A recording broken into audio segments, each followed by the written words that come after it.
Боже, ние да пред Тебе, Господи, такива, каквито сме съгрешили, волно и неволно, Господи, против Твоята воля. Боже, в този час, Господи, ние да цялото семейство, Господи, и да ми, Господи, всички, Господи, брати и сестри, Боже, отново, Боже, да не Боже пред Тебе, Татка Небесни, предоставяме тази нужда, Боже, пред Тебе. Вярвам и знаем, Господи, че си този, Господи, като можеш да направиш чудото, Боже. Ти си този, който може да изцелиш. Ти си този, който може да благословиш. Ти си този, който може да дадеш, Господи. Ти си този, Господи, който може да освободиш от всяка на болка, всяка на тревожност, всяка на притеснение, всяка на болка. Господи, Ти можеш да освободиш. Защото, Господи, Ти си Бог от века до века, Господи, Ти си Бог. Боже, Ти всичко си претърпял на кръста, Господи, и си възтържествува, си дава, Боже, повече от молител, Господи, на всяко нещо, Боже, свят. Благославя тази час, Господи, благославя, Боже, което дело полицията на цялата земя, Боже, свят. Благославя, Господи, Боже, и делото Ти, Господи, в тази група двама, Боже, където ние сме се захванали, Господи, да изграждаме, Боже, в Твоето име, Господи. Молим Те, Боже, свят, когато благославяш подобни богослужения, благослужи това служение, Господи, вече. Моля Те, Боже, да не помилваш. Моля Те, Боже, когато Ти изтеряваш, да се реши мене, Господи. Когато се спомня за моите брати и сестри, спомни си на края Божия за мен, Татко Небесни. Ние вярваме, уповаваме, надяваме и стоим с вяра най-вече пред Тебе, че Ти си този Бог, който можеш да направиш, Господи, чудото, избавлението и слава. Боже, Ти казваш, понеже аз живея и Вие ще живеете. Господи, ние няма да умрем, но ние ще разказваме делата на Господа. Боже, вярвам и знаем, че ще бъдеш този мъдър, Господи, учител и защитник на нас, Господи, който ще ни предпазиш от всеки клопки на сатана. Моля си, Господи, предоставям и, Господи, екипа, Боже, на оперативното, Господи, на операциите, Господи, както те правят, Боже, Ти ги съвети, нека той е тук, Господи, нека да внимателно, Господи, всяки души, нека да внимателно чрез Тебе. Моля си, Боже, моля си в името на Исус, благослови делото си, Боже, полицията на цялата земя, благослови делото си, Боже, във вара, Татка Небесни. Моля Ти да благословиш, да премножиш и още много души, Боже, да се спасят от дървото покаяние. Това, Боже, желаем, това искаме, Господи, първо да угодим на Твоята воля, Божия свят. А Твоята воля именно е това, както казахме, да не погине нито един, Господи. Но всеки един човек да даде до покаяние и спасение и приема да вече живот. Господи, благослови тези, които не са казали. Боже, благодаря Ти, че когато винаги Ти предаваме, Господи, Ти не съм си този невидим Бог, който се гледа до всеки един, Господи, и Ти винаги чуваш нашите молитви, Господи, Ти чуваш и отговаряш и благославяш, Ти изцеляваш и помагаш, Господи. Всичко е Боже в Твоите ръце. Господи, това, което не достига вярата, Господи, благослови. Божия свят е да израснем, Боже, във вярата и така, Господи, да угодим на Тебе. Боже, не искаме и желаем всеки, Господи, да се пребъдваме, да пребъдваме в Тебе, Боже, защото пребъдвайки Та всеки Тебе, Боже, свят. Ние ще бъдем от тези, Господи, които даваме плод и плодът Ти да бъде трае. В името на Исус, всеки един корен, Господи, който не е от Тебе, Татко Небесни, молим Ти, Боже, свет да бъде превърнат чрез кръвта, чрез раните на Господ Исус, за да се прослави пред Твои Господи. В името на Исус, сега, Господи, благослови нас, благослови децата ни, Боже, свет, и нека за всичко да бъде за Твоята слава, хвала и прослава. Твоите ръци са оставени и Ти молим, Боже, от Ти с нас, така както от Тебе си виждам. Слава, поклон величие Исус. И се слава единствено на Тебе, Боже. От Твоето свято. Амин, Боже. Амин. Слава на Бога. Амин. Амин. Спит ми, който учи. Слава на Бога. Днес с Божията помощ искам така да разсъждаем върху Словото Божие. И темата ми днес е първата църква е модела, в който трябва да се оглеждаме по-често. И ще още веднъж. Първата църква, която Бог създаде, това е моделът, в който трябва да се оглеждаме по-често. виждаме с времената, променят се нравите, променят се времената, променят се даже служенията, променят се църквите като село. И понякога наистина се чудим наистина докъде е правилно и докъде, коя църква е правилната посока, коя църква евентуално излязла от пътя. Ще ви кажа защо. Моделът, по който трябва да имаме именно Божието Слово и Божията църква. И когато понякога започнем да служим по прочен начин, се питам дали всичко това, което става в църквите и което виждаме, дали е по Бога. Разбира се, не е наша работа да съдим къде какво става, но наша работа е да коригираме себе си и да гледаме себе къде сме ние. Сега, днес има много църкви и всяка църква си има своята идентичност, ред на богослужение и т.н. И определено всяка църква може би си има претенцията, че служи прави всичко по най-добрия начин. И съвсем естествено всеки има желание да бъде за това. Обаче, но моделът, в който те се глеждаме и да сравняваме себе си е именно първата църква. Не е някой просперираща църква, не е някой да каже, или коя църква, или кой спърта, но тя е голяма работа, иска да бъде като нея. Моделът е Христовата църква, вижте. Църквата, която Бог създаде на 50 става модела. И да забравим първо, че църквата е Христово тяло, а глава на църквата е Христос. И това е нещо, трябва да гледам. И имаме наистина Словото Божие.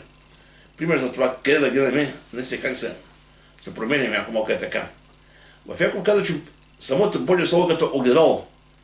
И когато четем Словото Божие се оглеждаме, виждаме къде сме ние, виждаме Божия стандарт на живот, виждаме къде тя се променяме, ако това нещо. И наистина Словото Божие е това, което е коректив в нашия живот. Вижте, ще ви Яков се казва така. Яков 1, 22 казва така.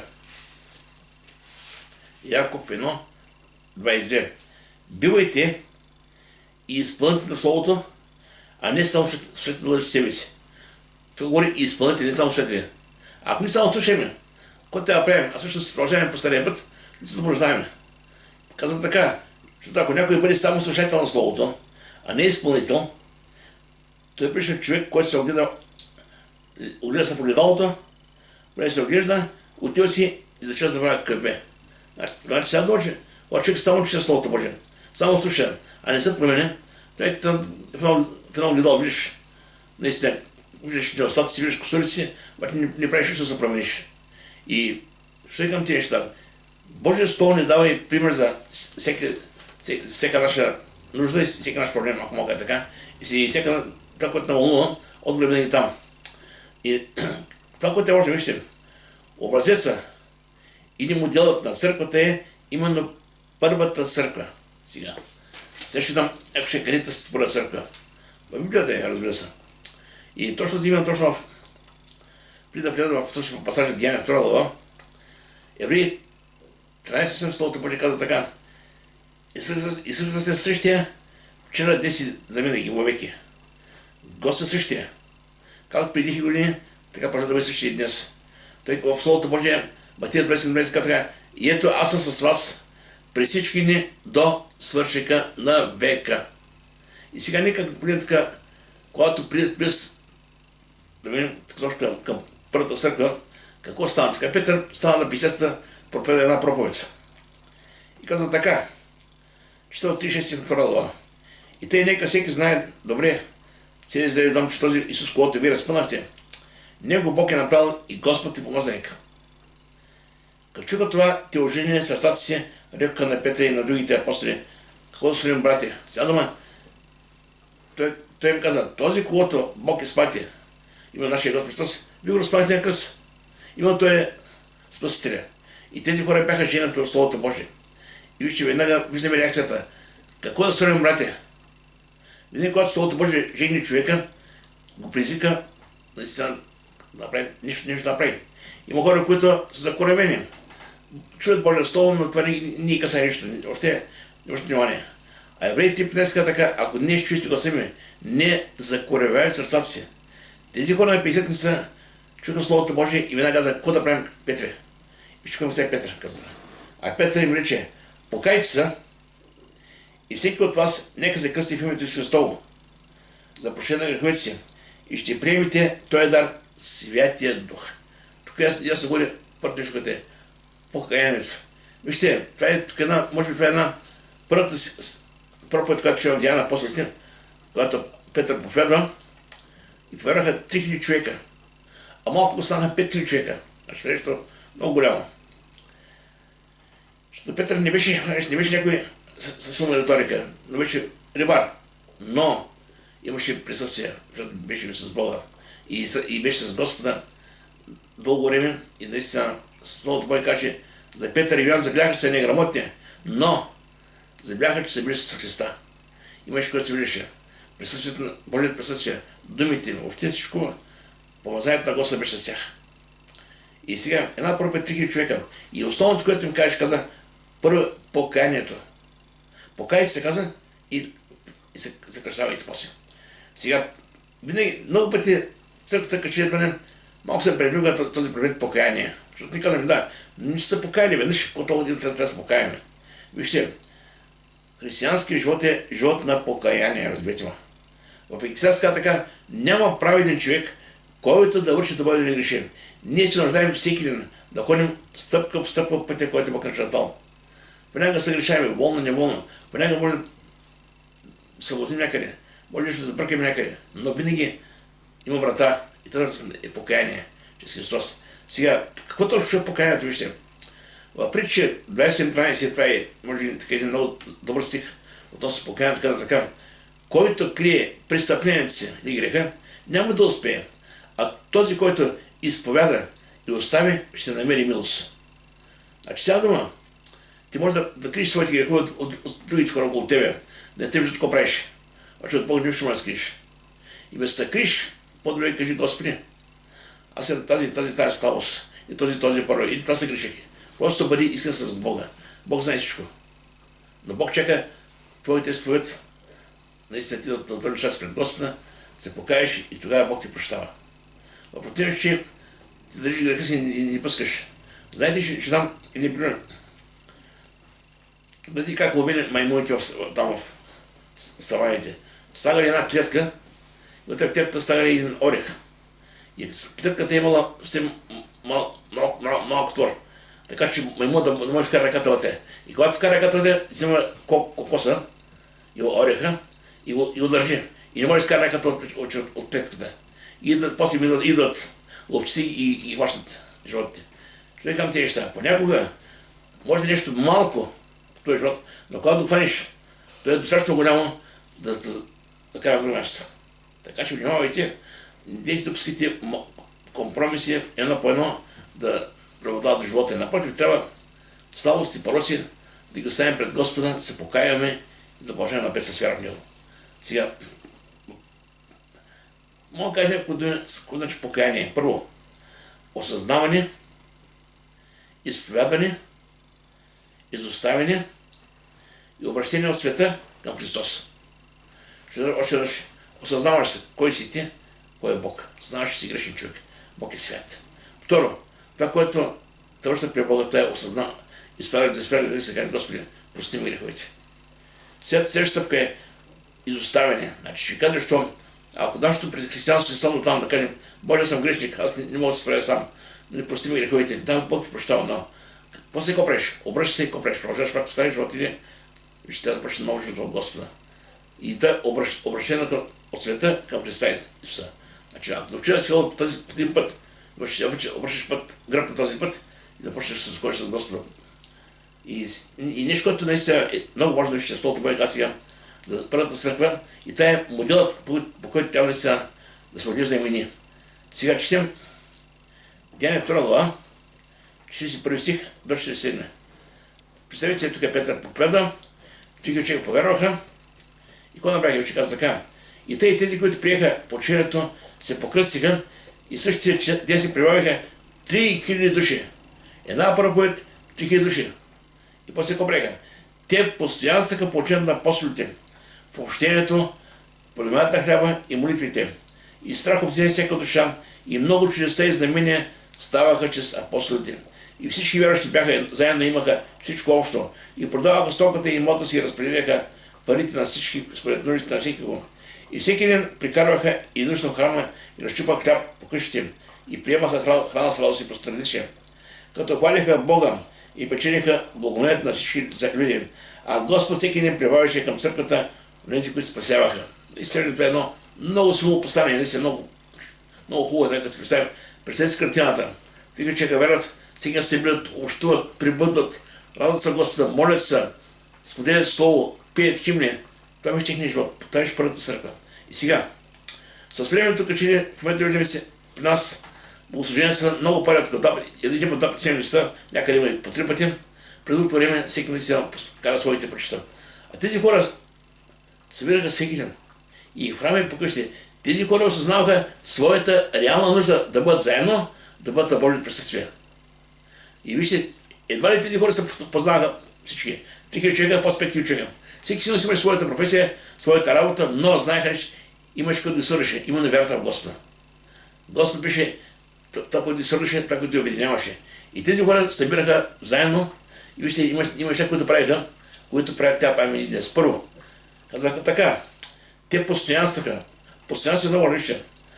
Аз съм много постоянството е, може би, един от критериите, които показват с времето кой е. Знаете, преди 30 години повече, когато вярвах в Господа, в църквата, когато бях 50-на църква, всяка седмица имаш съжаление. Всяка седмица по 20-30-50 човека на покаяние. И наистина църквата беше прекалено голяма. Имаше 2 етажа и тя каже, ако така продължава, цяла Варна, цяла личност се промени, се спаси. Обаче ама не. Идваха хора, приемаха, така с молитва покаяние правиха, идваха на църква, мина месец, 2-3, плотите ги няма вече. И други така. Знаете какво става? Когато няма истинско покаяние, когато няма истинско посвещение, когато всичко е една емоция, хората идват и се тръгват. Това е постоянство. Когато човек постоянства в Господа, утвърждава се, укрепва се, прибъдва в Господа, като лозата и пръчката, той стои там вече. Знаеш, наистина, това е неговото място. Той намира удовлетворение в Божието присъствие. Не търси нещо повече. И именно времето показва кой е, докъде се е посветил малко е така. И сега, именно постоянството е доказателство за истинската вяра. Сега нека да какво правиха те в това постоянство по учението. В Колосяни 3:16 именно говорим за учението, вижте, това е много важно. Това, което днес имаме, вижте. Нещо искам кажа, днес сме много благословени в такъв, че ето всеки човек има Библия, всеки има Нов Завет, понякога има 2-3 превода, сравняваме един превод с друг превод. Първи век, не знам ли да са имали всичко това, което имаме днеска. Ние имаме, какво да кажа, от бития до откровение всичко е пред нас. И това, което има като поучение, вече ни трябва да го прилагаме в нашия живот. И след тук сега Словото Божие така. Христовото Слово да се вселява във вас богато, с пълна мъдрост, учете се и обещавайте се псалми и химни и духовни песни, като пеете на Бога с благоговение и страхопочитание в сърцата си. Словото Божие само Солнце вселява във вас. Да, може нещо да разбираме, не е задължително да разбираме всичко. Бог първи къде ни открива необходимите неща. Това е храната на времето. Знаете, преди време аз в църквата, в началото на първите години, когато се ставим църква с Рухо, имаше една стаданче, тя в момента е при Бога. Тя беше възрастна много да съжда, но винаги идеше първа на църква, първа. И тъй като нашата зала беше на 60 етаж, се кажем с сьората, и тъй като ми викаш така, брат Фари, ти много хубаво хортуваш, много хубаво говориш, каза брат Фари, ама аз като съдъка от асьора долу, забравям какво си говорил, каза. Това бяха нейните ми. И Бог ми викам, виж стаданче.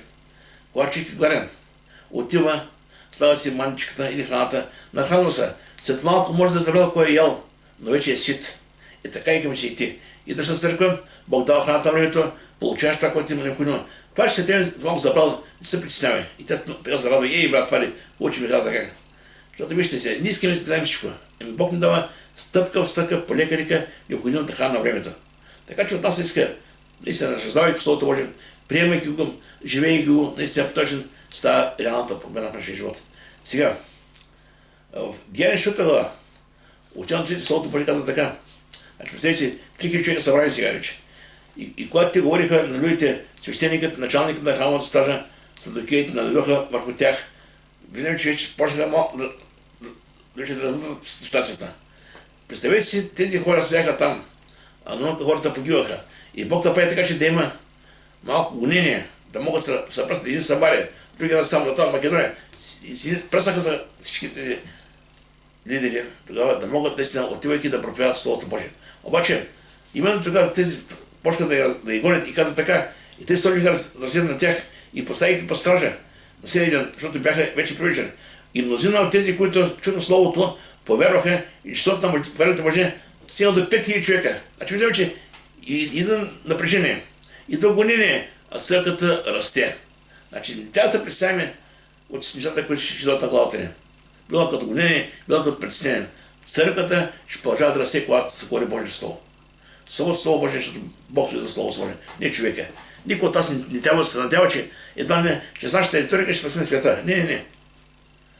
Този, който говори, че човека е Бог. Този, който прави нещата е Бог. Словото Божие каза, никой без Святия Дух не може да чуе, че са Господ. Значи, Бог чрез Словото и чрез Духа докосва хората. От нас иска да бъде наистина и неправоници неговата благодат. Да бъдат отворени съдови, когато така Бог да използва. Сега, в Деяния 5 глава, 62 стих. Деяния 5:62.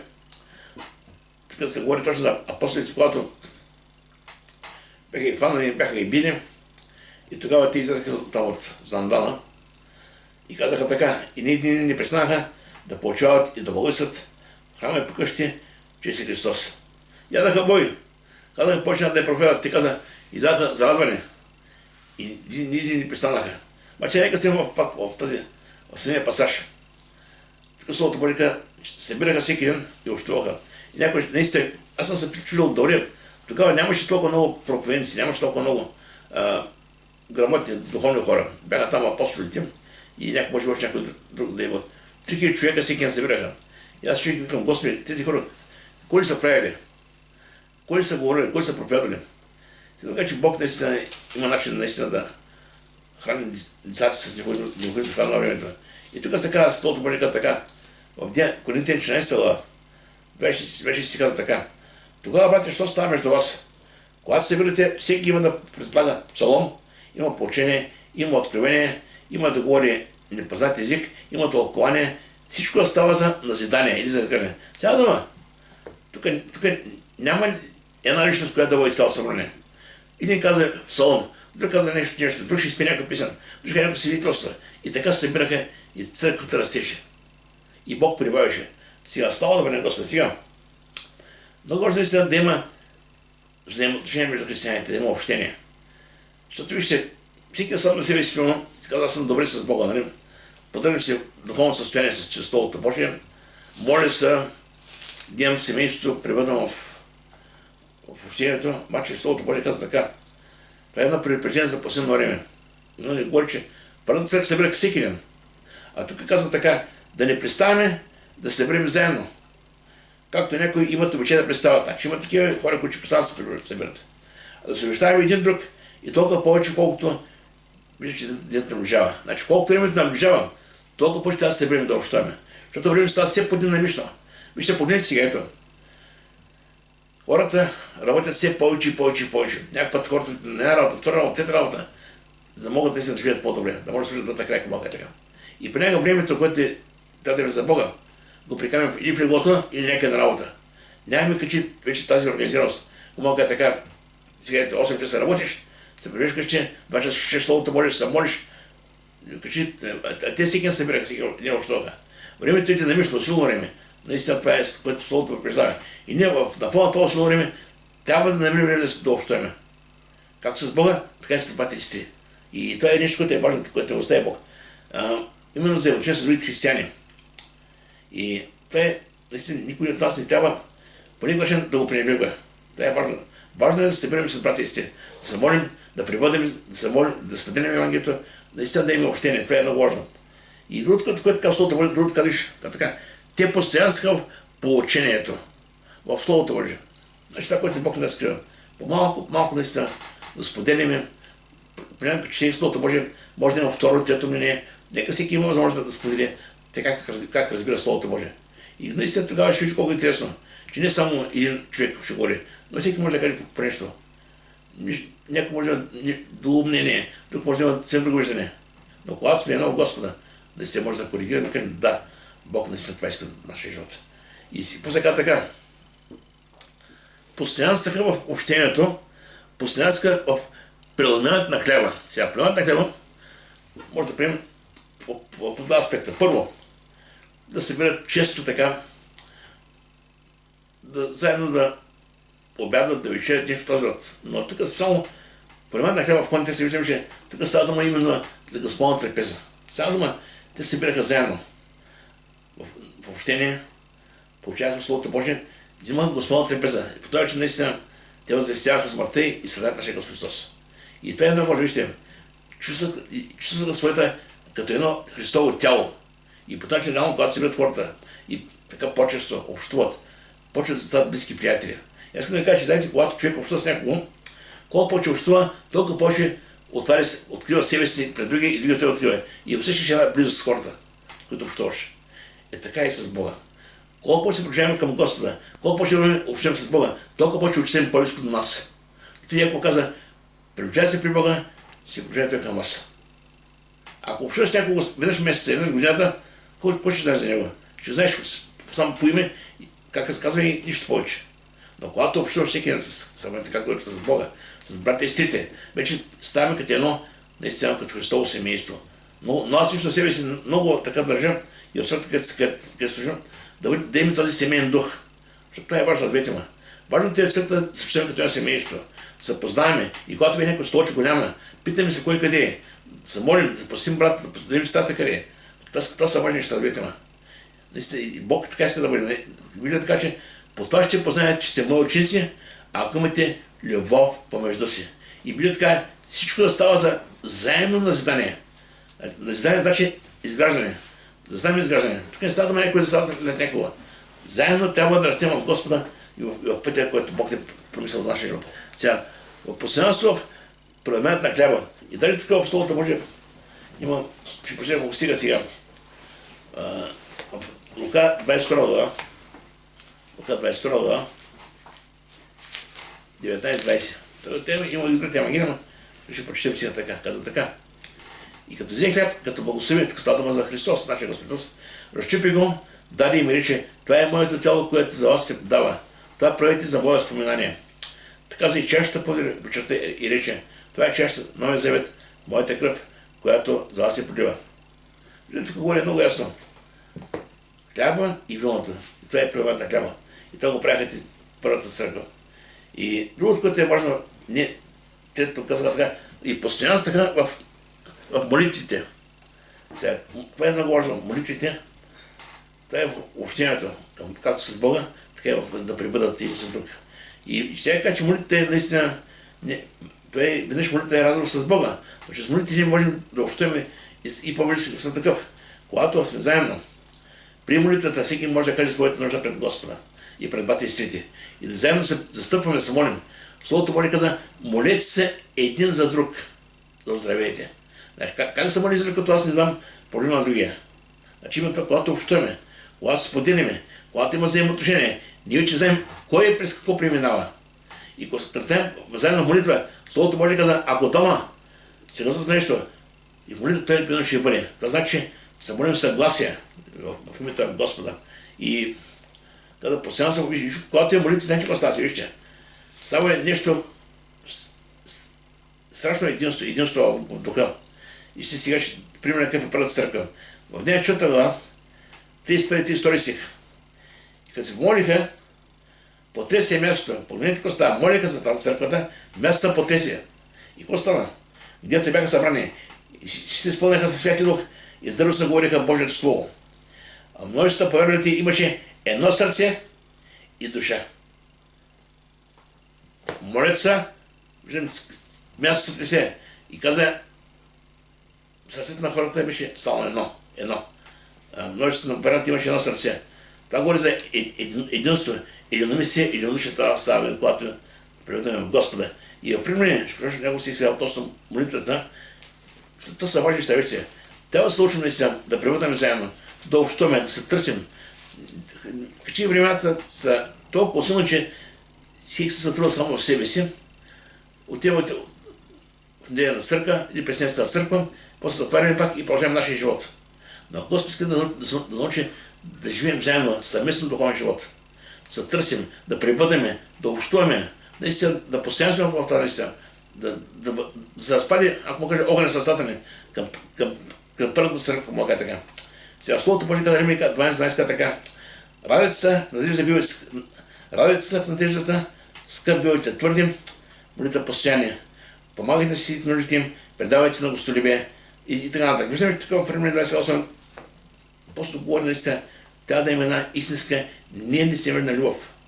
И това наистина става, когато общуваме с друг. В Колосяни 4.2 казва така, относно молитвата отново. Колосяни 4.2. Постоянно сте молитва и бъдете в нея с благодарение. Разбирате, ако само Господ се молиш на тази земя, колко повече трябва да се молим. Така че да сте молитвата никой не загуби на време. Молитвата е време, което прикажеш време с Бога. И в това време, което може да пребудаш с Него, да общуваш с Него, да споделиш с Него. Ще там и гледам сега това.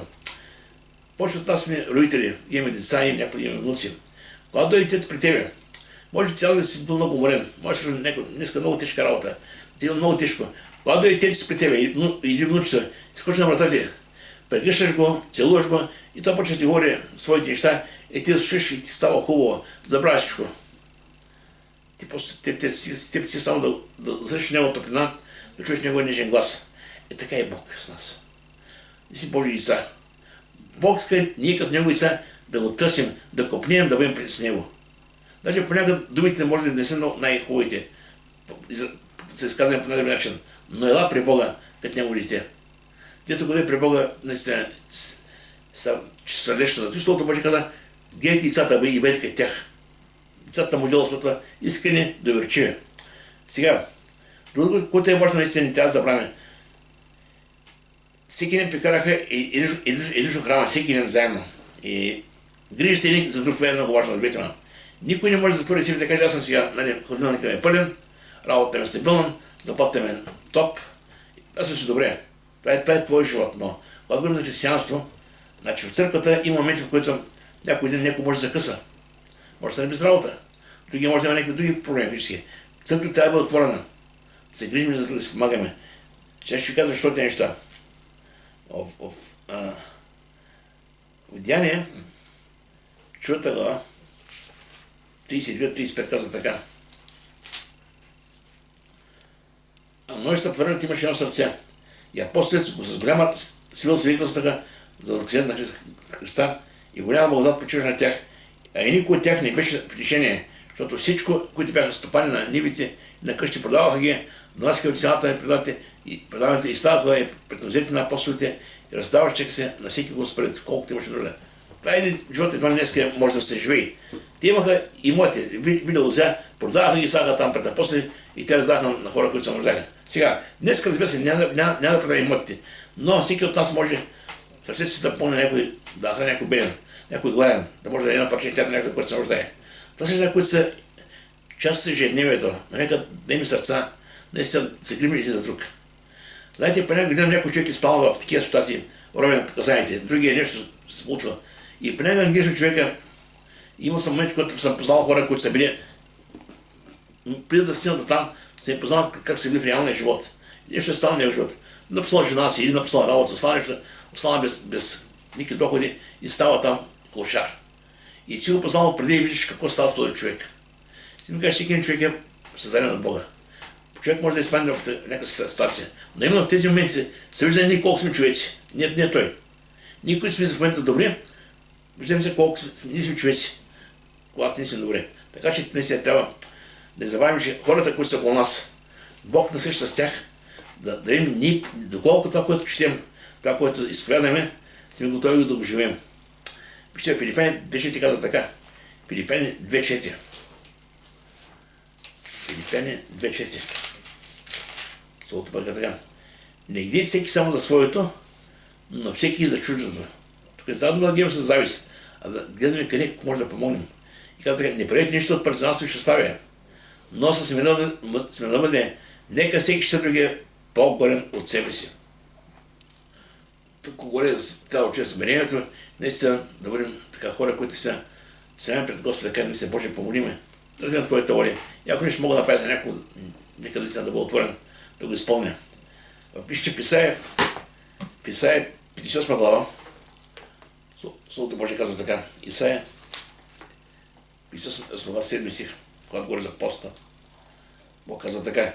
Не е ли да раздариш хляба с гладния и да веждаш дома си сирва си без покрив, когато видиш голия, да го облечеш и да не се криеш от своите еднокръвни. Виж колко, преди си колко неща казва. Когато видиш сирва без покрив, помогни му. Когато видиш гол, облечи го. Просто това е наистина. Това са отношения между хора. Наистина и в този свят хората не всеки е здравен себе си.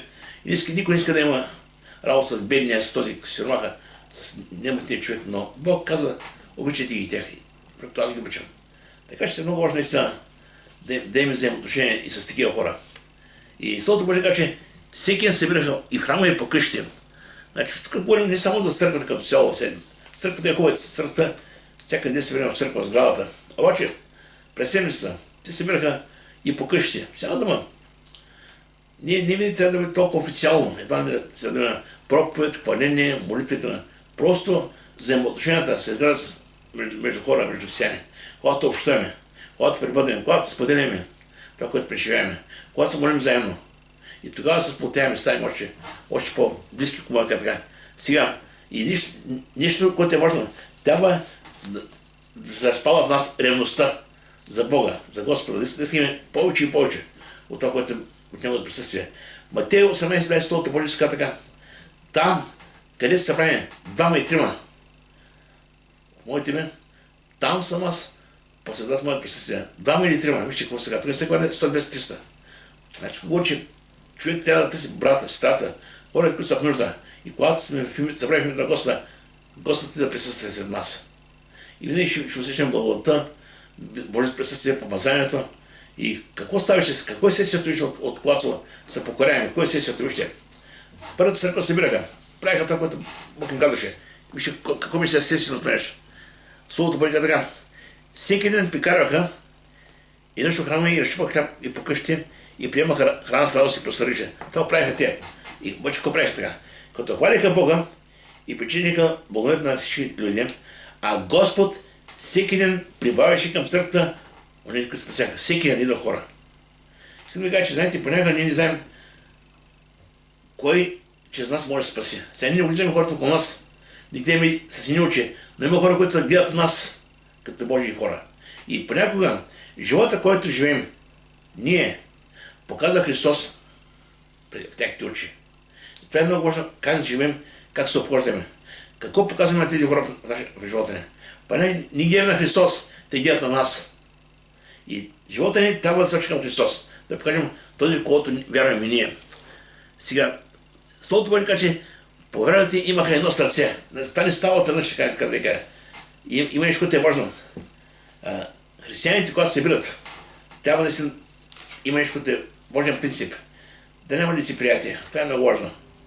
Да гледаме на този човек от нас, като наш брат, като наша сестра и да го обичаме истински искрено. А не с така няма чакай, това с този искам да им работа, си подбираме с този или онзи, който ни харесва. Сега, Словото пък е така, приемайте се един друг, както Бог прие в Христа. И тъй, виж, казва, се ще почне точно сега. А Бог, той е Римляни 15 глава, от 5 от 7 казва така. А Бог на радостта и на утехата да даде и на мисия помежду ви, по пример на Христа Исуса. Защото е единуща и си ни остава да славите Бога и Отца, нашия Господ Христос. Затова приемайте се един друг, както и Христос ви прие за Божия слава. Това е уникално. Това е да приемаш хората около себе си, такива, каквито са. Ще кажа, защото аз много пъти понякога съм имал така в себе си. Мое мнение, разбира се. Някои църкви правят сега, група на интелектуалци, група на еди кои си, група на и става така, че правят се отделни групи с цел наистина да могат така заедно да общуват повече хора. Обаче, представяш, ти в момента сега, ти си така професия, няма такава група. Ти какво правиш тогава? Тези групи не са много за така. Нека да бъдем едно. Кошарата е една, пастор един. Кошарата има агънца, има и по-големи, има овци, има и всякакви. Значи трябва да бъдем едно в Господа. Да се приемем такива, които сме. Да, може някой в църквата може някой да шава, други може да хърка. След ми кажа, че като хора сме, Трябва да се приемем такива, които сме. Не трябва да гледаме нещата си. Сега, и Словото Божие ще продължи още малко. Сесът постоянство е наистина да бъдем едно в Господа. И сега, втори континент, 13 си казва така. Добре, всичко става с времето, не става от веднъж в момента, ще получа едно. Когато сме едно в Господа, Бог е този, който не се ни дава. Това е единомислие в Господа. Казва така, най-после, братя, здравейте, усъвършенствайте се, утешавайте се, бъдете единомислени, живейте в мир и Бог, любовта на мира ще бъде с вас. Най-после така бъдете едно, единомислени в Христос. И дали в Филипяни казват, има още някакво стихове, които прочитам, които говорят за единство, в което тя бъде тялото Христово. Филипяни 1.27 казва така. Само се обходите достойно на Христовото благовестие, тъжното било, че дойда да ви чуди видя или че съм при вас, да чуя за вас, че стоите твърдо един друг и се подвизавайте единодушно за вярата на благочестието. Сега важно ли са християнин да продължава да следва Христос, да върви по пътя, да не само еднократно, ще кажа, защо има хора, които казват, аз дох при Бога, аз се покаях, аз вече вярвам, ще трябва да ходя на църква, ще трябва да се боря с постоянно. Това не е нещо, което еднократно. Това християнство е всеки ден стъпка по стъпка да вървим пътя, който наистина Бог е предначертал. И това е важно, всеки човек трябва да полага старане, разбира се, в този път. Ще предприемем две така, направете да оставим пълна, като мисли си едно, като имате еднаква любов и бъдете единодушни и единомислени. Значи, църквата трябва в единство. Вижте, никой не е съвършен, но целта е една за всички. Всеки един отрежда път си към вярата. Обаче, следвайки Бога, вече полека, и се приближаваме както към Господ, така и ни към друг. И веднъж след тогава, че и взаимоотношението, които им помежду се, получава този дух на единство. Наистина виждаме как наистина имаме общи интереси, виждаме как ни е приятно да се върнем до общото име сега. Искам да кажа някои неща в църквата днес. При мен се променят. Променят се и хората. Но Господ същия, вижте, той се променя. И е важно наистина за нас се вижте, в Словото Божие каза, каква църква иска да види Господ. Сега, ако питате всеки човек, и определен пастир, всеки пастир, ще каже, при моята църква е добра църква. Нали, стараем се да вършим всичко правилен начин. Да, сигурно е така. Но, нека им какъв е моделът сега на църквата, какво е Господ. Ефесяни 5.27 казва така, за църквата, да я представят за себе си църква славна, без петно или пръчка, или друго такова нещо, но да бъде свята и непорочна. Виждаме какво става сега. Критерия за църквата не е тази, която си мислим ние. Едва не сега. Там е много хубаво, там не правят много неща, така, едва не.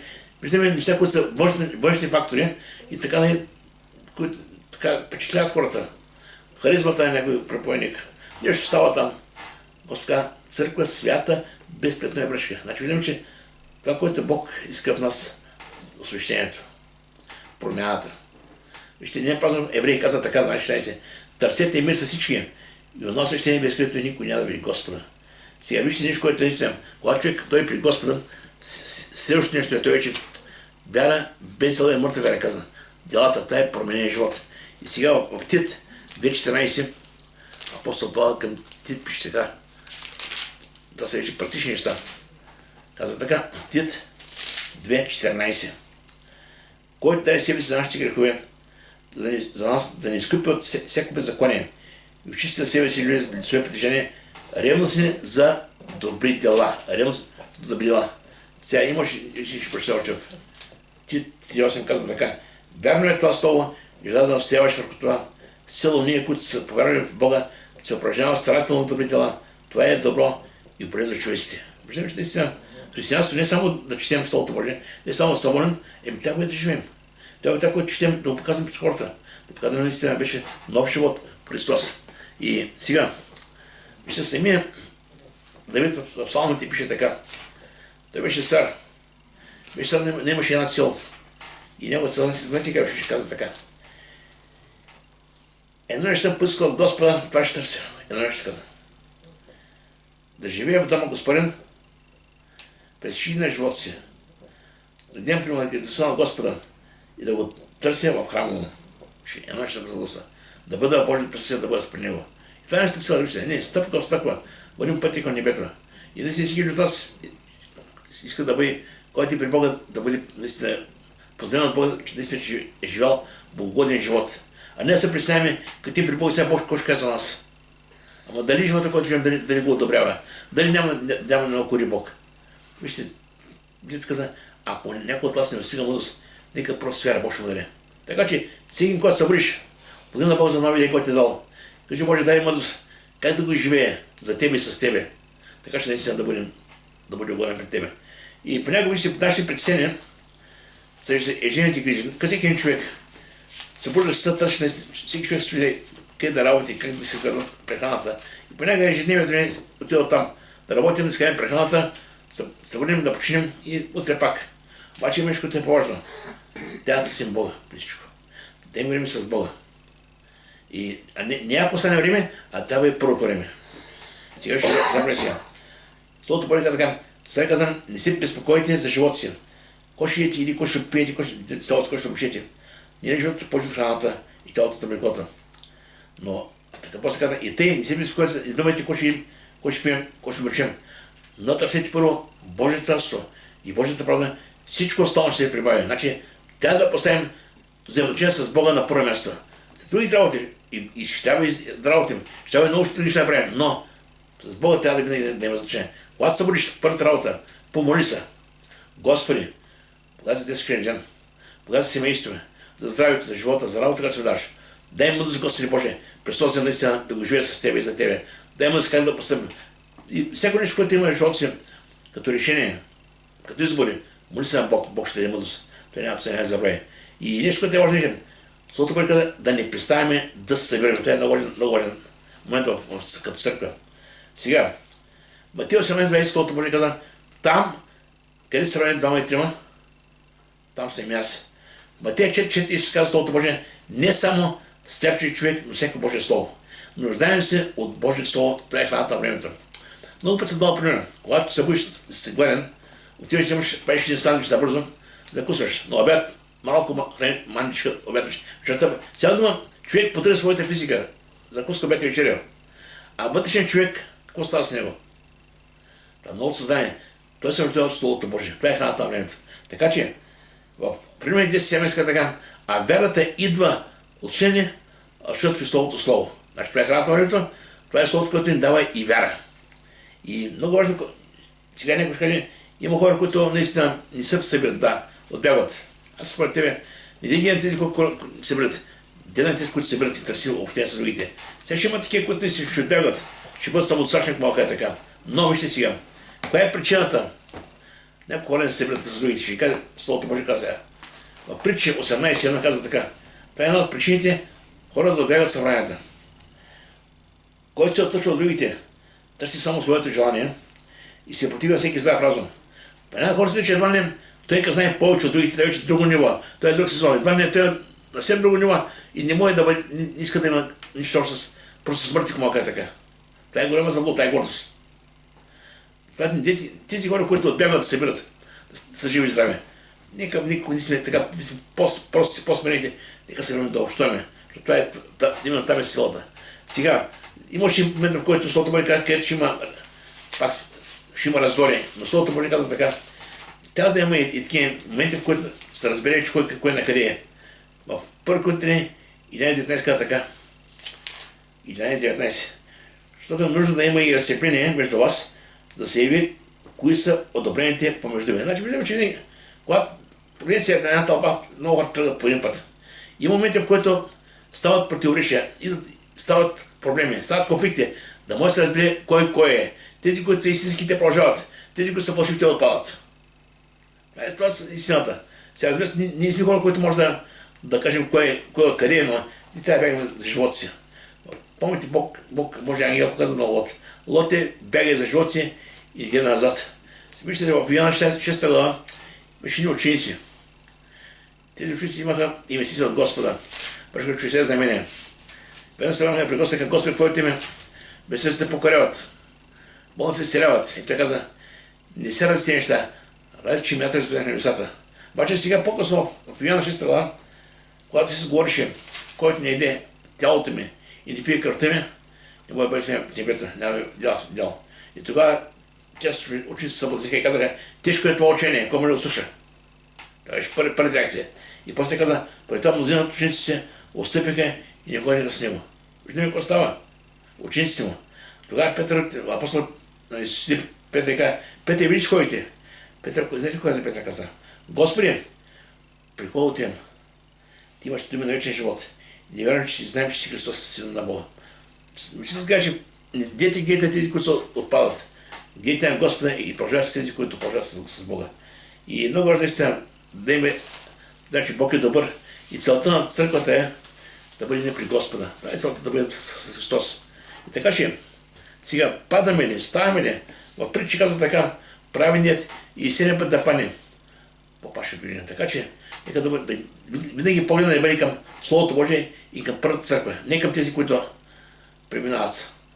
Тази църква, тя е създадена от Господа и тя ще пребъдва до века. Нека Бог да благослови. Амин. Нека се молим сега. Святи Господи, пред Тебе се може този час. Благодаря си, Божески човек, си прекрасен ден. Ето днес съждаваме Господи в Твоята църква.